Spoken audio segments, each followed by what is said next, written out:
everybody, Tekking101 here, and let me be the first person to wish you a very Merry Christmas. What are you talking about? It's July! Indeed it is, Lord Slug, indeed it is, but this is a special occasion. My God, that was a real throwback. I don't know if you guys remember the longtime Tekking101 fans. This is back in like 2012, 2013, when I was reviewing Bleach. I would use so many audio clips from Team 4 Star's Dragonball Z Abridged. I used them in like every episode, because I'm like, I can't think of anything funny to say myself, so here's Team 4 Star. They're pretty funny. Alright, so this will be Chapter 4 review of my manga, as in a manga starring me. I'm not the one that actually draws it. I have no talent drawing it, which is why Micheal draws it, also known as Miko Leaf over on Deviantart, so you can check out his links below. However, this is going to be something a little different because it's been a very long time since the last time I've reviewed this manga, or it's been about 2 years since the last chapter came out, and my fan base has gotten kind of bigger since then, so there's probably a lot of you right now, if you clicked on this video, if you even bothered, like, I just gotta watch everything Tekking puts out. You click on this and you're like, what is this? It's a manga? Why is it Christmas? I don't understand, Papa Tekking. Please explain. Don't worry, I will. So I'm going to give a little bit of a brief overview of exactly what the hell this is. But if you're already familiar with it, if you know exactly what I'm doing here and everything, I'll just throw a time code down here that you can go to and we can get to the actual review of the chapter. I really wish YouTube would have kept annotations at this point, because you have to do a little work yourself now with this. It used to be you could just click on this and just go, but you can't, so yeah. Alright, so, oh man, I don't even know where to begin this. Okay, so I guess this whole thing started, like most things, when you were bored. When I was bored, I guess. I don't know what you do when you're bored, but when I'm bored, I make videos. So, back in November of 2015, which is almost 3 years ago already, which... oh, God. Time goes by a lot faster the older you get. Just throwing that out there now. If you're like in middle school or high school, that's something I wish someone would have told me back then. Cherish these moments, seriously. So yeah, anyway, this particular November evening in 2015, I was just finishing up my job at Dollar Tree. This is a very integral part of the story. I'm not just going off on a tangent here. I work at Dollar Tree as a cashier, as a stalker, which is essentially a discount franchise here in America. I think we have a few stores in Canada as well, but it's not like a worldwide thing. Dollar Tree's credo, or our big thing that draws in customers, is that there is nothing, not one piece of merchandise for sale in Dollar Tree that is more than $1. Everything is $1 or less in our store. You know, you have to factor in tax too, depending on where you live. But yeah, I bring this up because this is not the first time I've mentioned this is where I work. In fact, I think when I did that video where I was talking about money in not money in Dollar Tree, money in One Piece, you know, the berries and everything, I mentioned that not a single thing in Dollar Tree is worth more than $1, and I had a bunch of people commenting, Matt, I've been in a Dollar Tree and I saw things way more than $1. Then guess what? You're not in a Dollar Tree then, because for working for this company for 7 years, I can tell you objectively, the main credo of our entire company, the thing that we plaster on the walls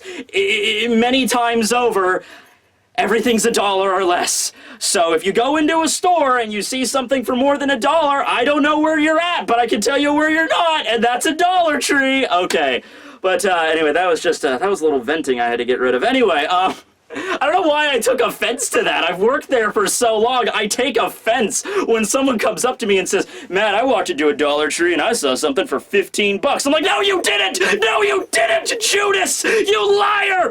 Okay, all right, back it up. Okay, so I finished working there that night. I got home. I'm still in my work uniform, my shirt, my pants, or whatever, and I'm just screwing around on the internet. Finally, around like 11:30 that night, I got bored and I wanted to do a video, but not like a normal video about anime. I wanted to do like a skit. So I came down here in the studio. It was like late at night. I don't usually do this. And I filmed this quick 5-minute video where I was explaining the history of Dollar Tree, but not like the actual history of Dollar Tree. My version includes more like wizards and demons and like Lord of the Rings-esque of a backdrop, you know? I was just making this shit up literally as I went along. Just like, yes, Back in the day, there was an ancient sect of wizards called the Dollar Guardians, yeah, and they fought against the demons named the Expensians. Get it? Expensive, expensive. I am so clever. Just a goofy little video. I didn't expect it to go anywhere, and you can watch it, and I would recommend you watch it to get the full weight of what we're about to get into. So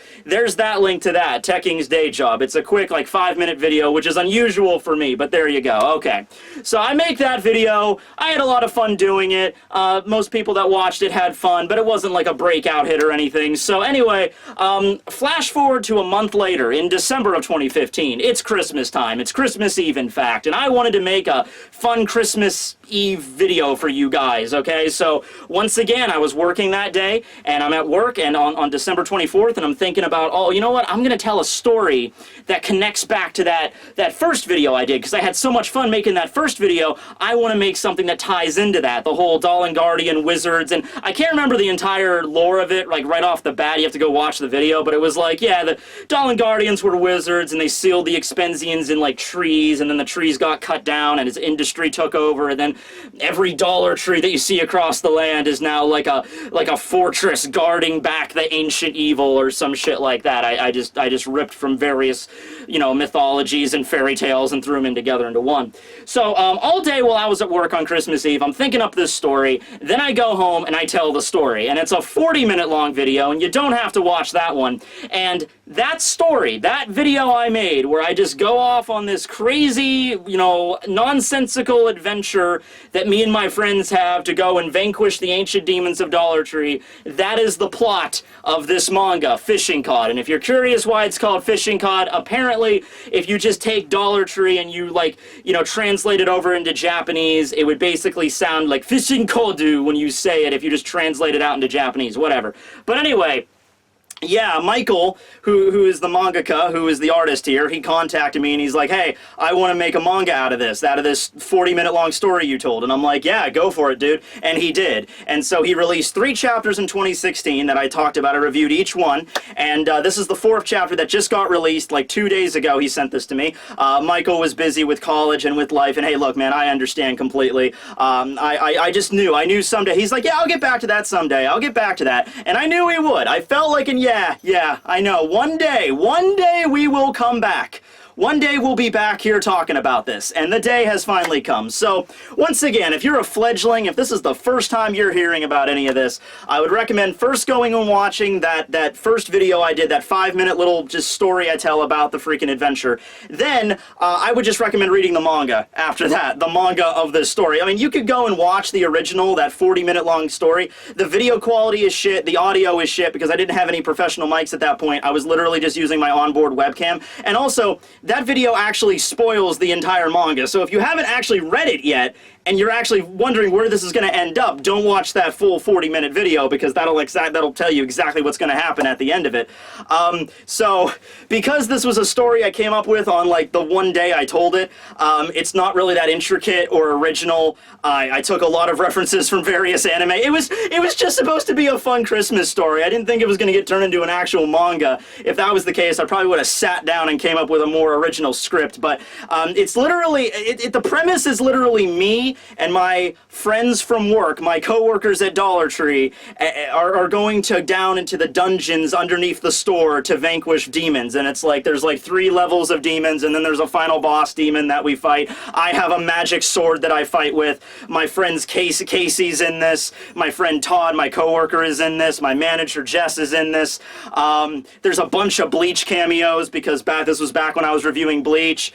See if you could spot them all there. I introduced a new character named Jeremy, and Jeremy's job. Jeremy is like the impetus for all this. Jeremy's like this new dorky kid that starts at Dollar Tree that opens up the door and all the demons got let out, and he's like, God damn it, Jeremy, now we have to go exterminate the demons, you damn idiots. So then we have to drag him down there. Jeremy is not based on anybody, by the way. I don't work with anybody named Jeremy. He was basically just like, I needed some dorky kid to release everything, and I'll just have him. He's the whipping boy for pretty much the entire series.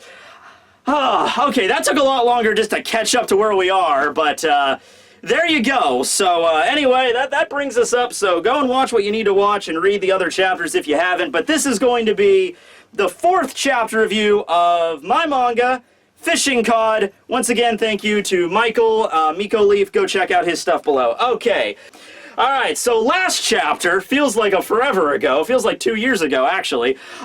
You have Todd facing down the first demon of this dungeon. The first major demon we face is this giant spider centipede dude. The main body is a spider, and then he has this huge centipede tail that's just rolling around his lair, and his name is Zez-Sep, okay? And the basis for a Zez-Sep's design, Micheal did a great job drawing him. The design I originally thought of was Ko, the face stealer from Avatar: The Last Airbender. Okay, so that's where he's based from. This bug insect creature that could steal people's souls and their faces. That was the basis for this dude. So Todd steps up to fight off against this guy, and as Zez-Sep just starts staring into his eyes like, I will rip out your soul, because the whole deal with a Zez-Sep is if you stare into his eyes, he gets to rip out your soul, and you know, you're just this empty husk. Okay, so he starts to do that to Todd, but there's something wrong. He can't see his soul. Are you not human? What are you? And Todd's retort to this is, not human. You mean I'm a cannibal? So, the joke to this is he ate a gingerbread man cookie before, and gingers don't have souls, so gingers are not human, and as Zez-Sep called him not human, so he's like, I'm a cannibal because I'm eating other gingers because I'm also not human. You get it? Okay. So Todd, my coworker, he's a great guy.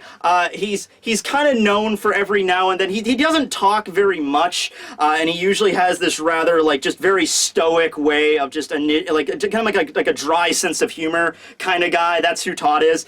And a lot of times we'll be talking about something and he'll tell a joke, but it'll be like a really dark joke. Like I remember he told like a dead baby joke once, and everyone's cool with it because we know him, but we're just like, oh, okay, Todd, geez, but all right, that was funny.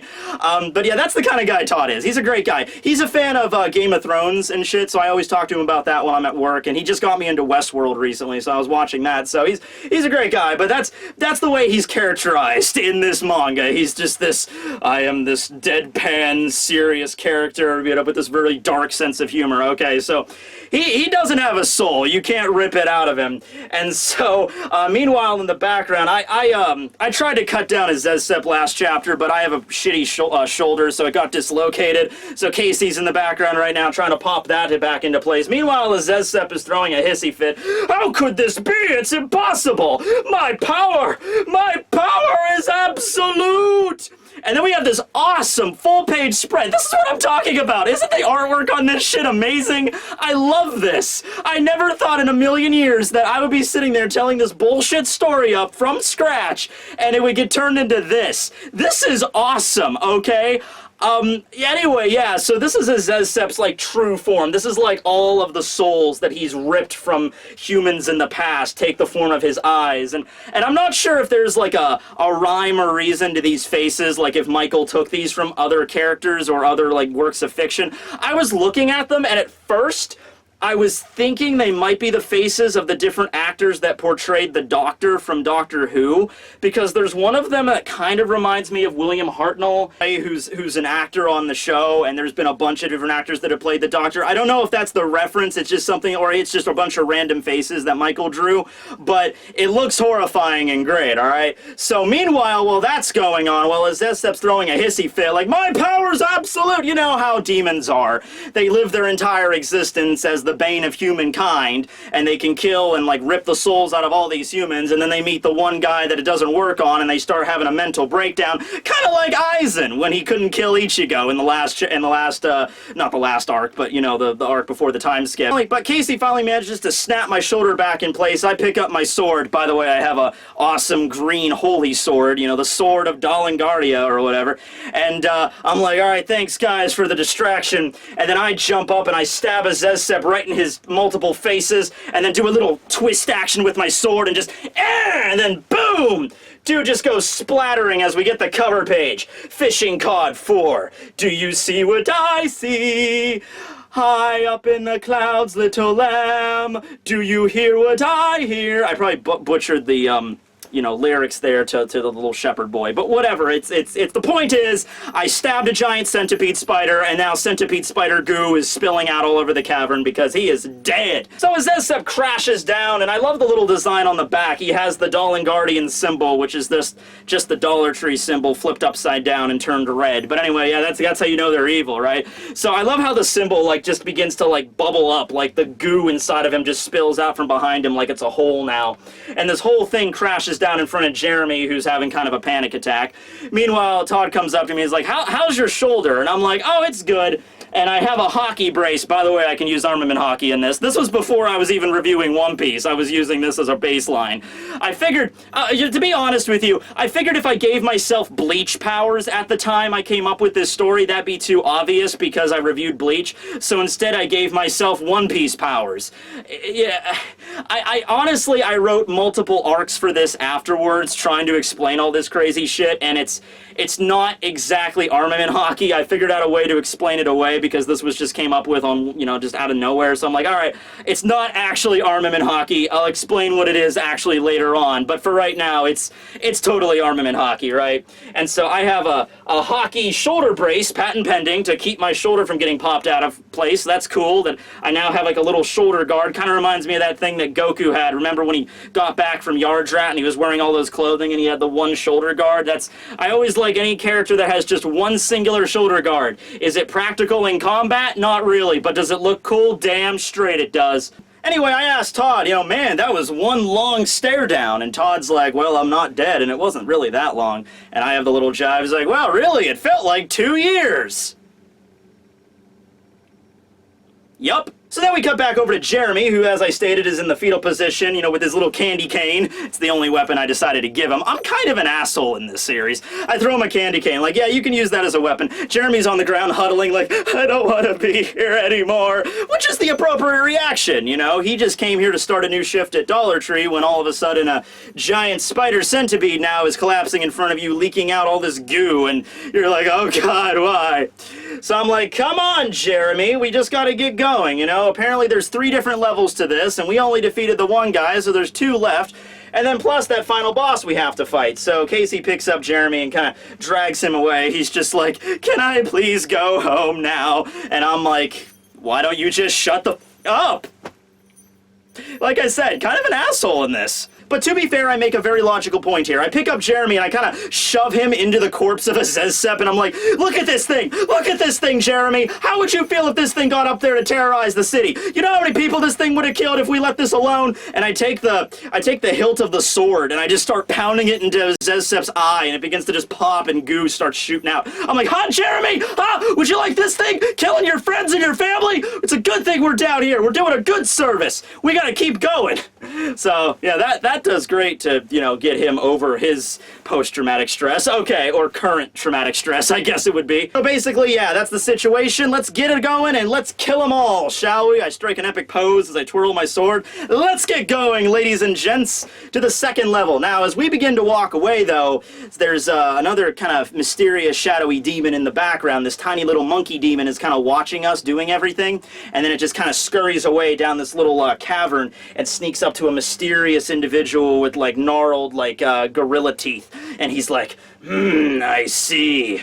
Never expected much from a mere pest, but thanks to him I've got something to play with tonight. Whoa, yes. So first off, hold on, I'm gonna take off this hat because it's very hot in this room right now. It is Christmas in July after all. It's very sweltering. But anyway, yeah, if you can't tell, the next fight is gonna feature Casey. You know, that's what I did. I'm like, all right, I'm gonna have me, Todd, and Casey. Todd's gonna take care of the first demon, Casey the second, and me the third. And what happens with the fourth, the final boss, we'll get there when we get there. But yeah, pretty basic act structure when it comes to this kind of thing. But you know, I mean, like, I took a lot of inspiration from Yu Yu Hakusho, especially the Sacred Beast arc. I think you guys can kind of figure that out. There's gonna be another reference to Yu Yu Hakusho coming up here, but yeah, that's the next fight. So we're heading down the cavern to the next level. We don't really know what's going on. Jeremy's just kind of fidgeting, and Casey's telling him, you know, oh, well, don't worry, I was pretty scared by that giant bug back there too, so everything's cool. I'm probably gonna have nightmares about this thing. It's not just you, okay. And so Jeremy's like, oh, okay, well, you know, Todd and Matt were able to finish off that last demon pretty easily, so everything should be fine. I mean, after all, Zez-Sep was this giant spider centipede thing that took up it was like huge, you know? It was like, oh, we killed that thing relatively no problem. We should have no issues going down. To which me, Todd, and Casey respond with, oh no, that's just a C-class demon.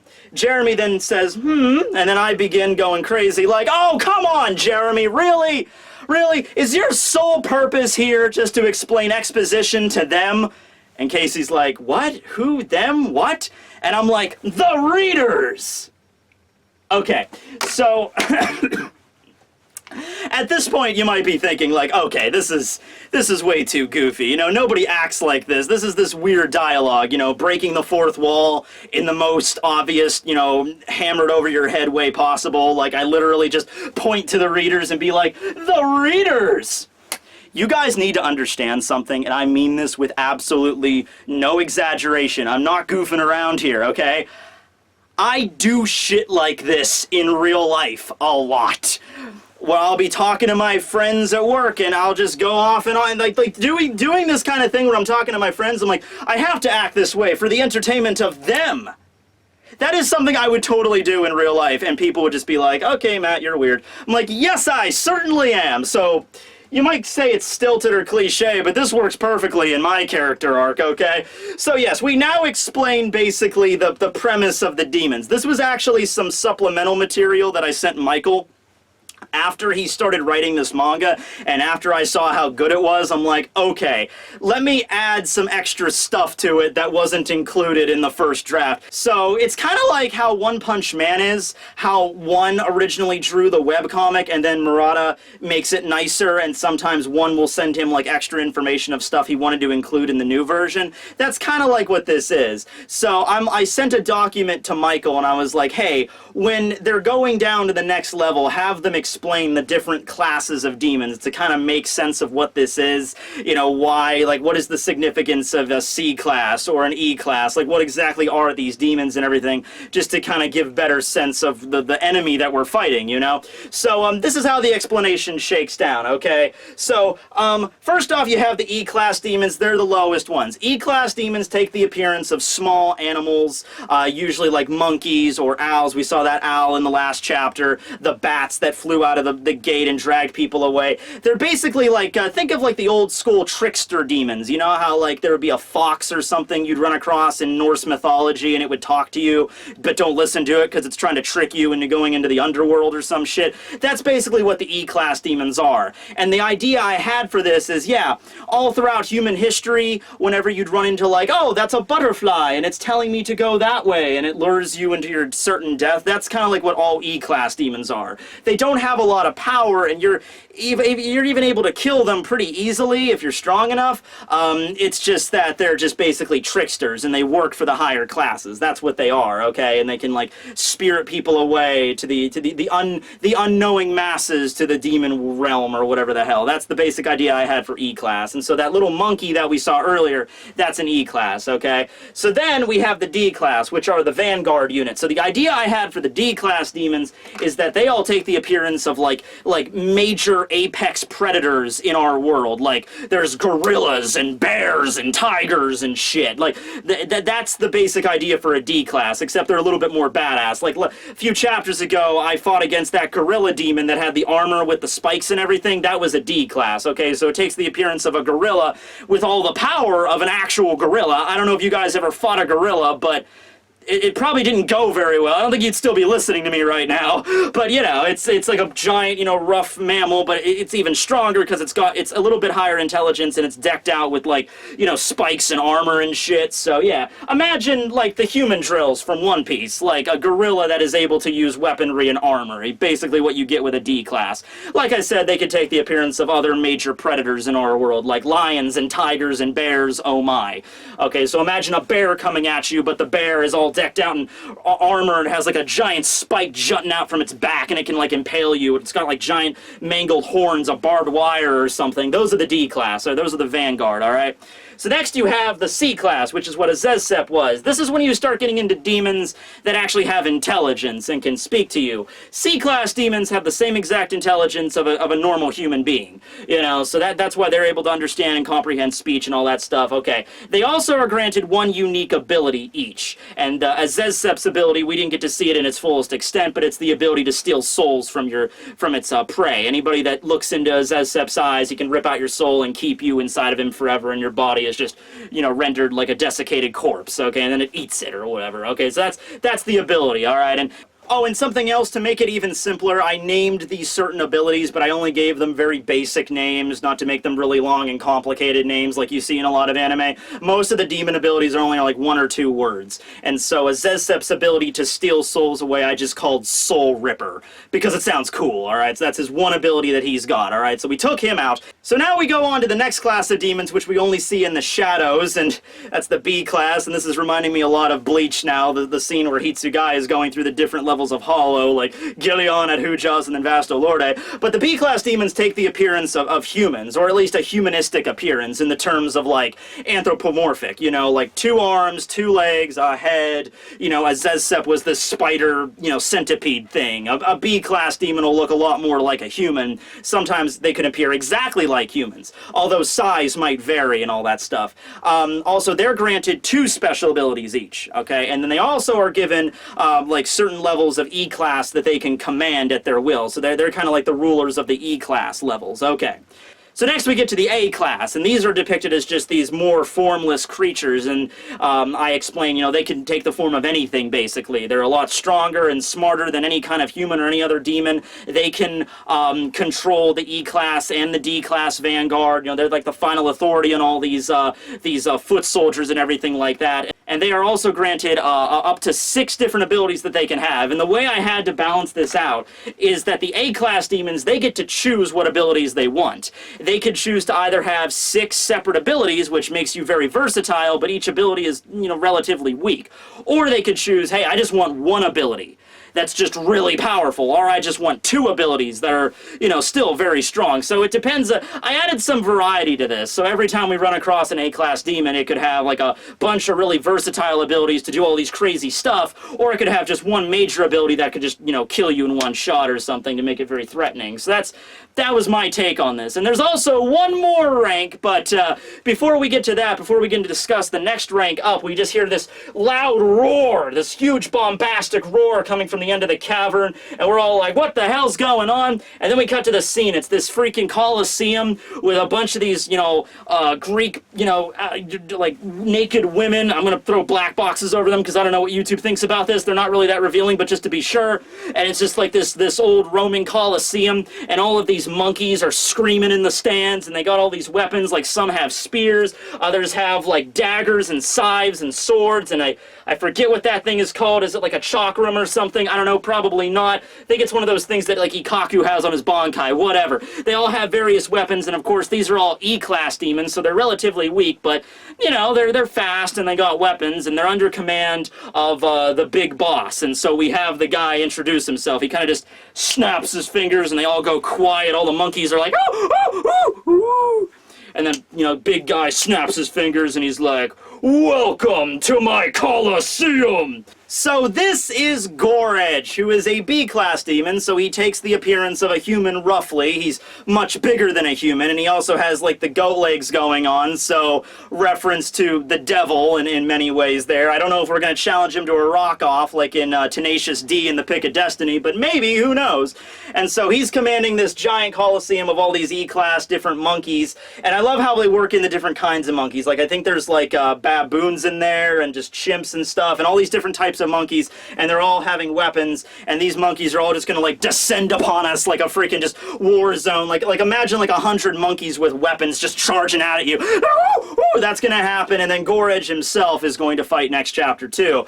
Gorge, his name comes from the fact that he has giant blades on his arms, so it's like he'll gore you with his edges.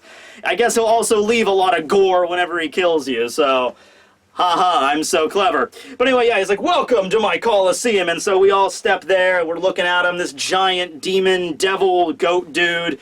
And I'm just like, hey, we know each other. He's a friend from work. And then Casey's off to the side like, dude, what's your problem? And that's where we end the chapter. Okay, well, no, that's actually not where we end the chapter, because the cool thing about Micheal is that at the end of every chapter of Fishing COD, he adds like a little special bonus page. And they're usually hilarious because they have to do with some random thing I was doing with my channel that week. Like, there was one time on my channel where I played the Jesus Christ RPG. It's free to play online. There's an actual Jesus Christ RPG. So he made a Yuha RPG parody. And there's another time where I was talking about how, like, Saitama in One Punch Man is invincible because the author wants him to be invincible. So I came up with my own superhero, Tekman, who is the ultimate superhero. You can't beat him. You just can't. He'll just kill anyone right away, even Saitama. Yep, yeah, that's Tekman right there, and he drew him. So yeah, so this one is a reference to the video I only made last week where I was talking about my own starter character in One Piece. Remember that video? Where I was like, yeah, I'm gonna be sailing on this ship and have a trident, and I have an owl zone. So he drew that. So he's like, meanwhile, in another world, sailing upon the Grand Line, we have me on the top of a crow's nest talking into a Den Den Mushi, being like, hey everybody, and welcome back to Sora, Warrior of the Sea, chapter... See, you get the joke. Even in the One Piece world, I'm still a reviewer, and I'm doing it over the Den Den Mushi network, reviewing chapters of Sora with the Warrior of the Sea. I could totally see myself doing that. There's not... maybe the Den Den Mushi is kind of like the internet. I guess they could have an internet in One Piece in a certain way. People can, like, take certain Den Den Mushis and download my content. That would be cool. But anyway, right as I'm about to start the review, a seagull appears and is about to shit on me. So I use my clever observation abilities to dodge the poo, and then I knock myself over the crow's nest and land face first on the deck. And then because I'm an owl zone, I use that ability to turn my neck around and just kind of stare the death glare at the seagull as it flies away. And it's stated, you know, I am the user of the Tori Tori no Mi model owl. Works great at night, but sucks during the day. I'm sure it would.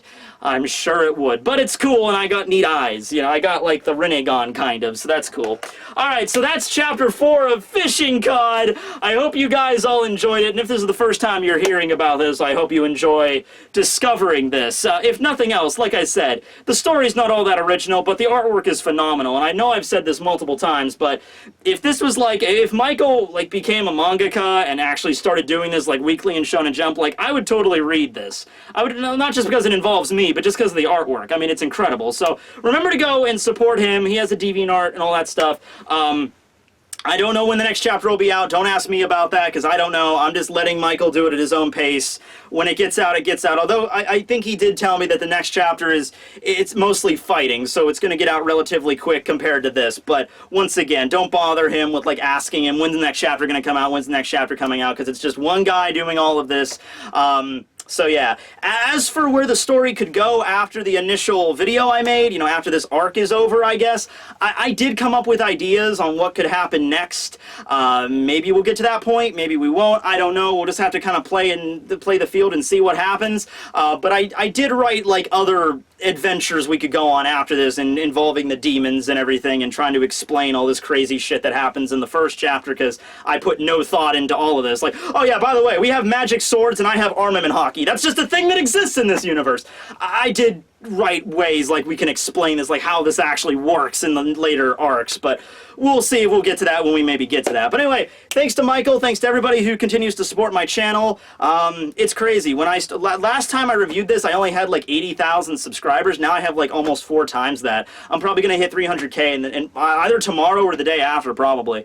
And I have something else planned for that, for the 300K. But once again, thanks everybody. Hope you enjoyed. Tekking101 signing out. Merry Christmas!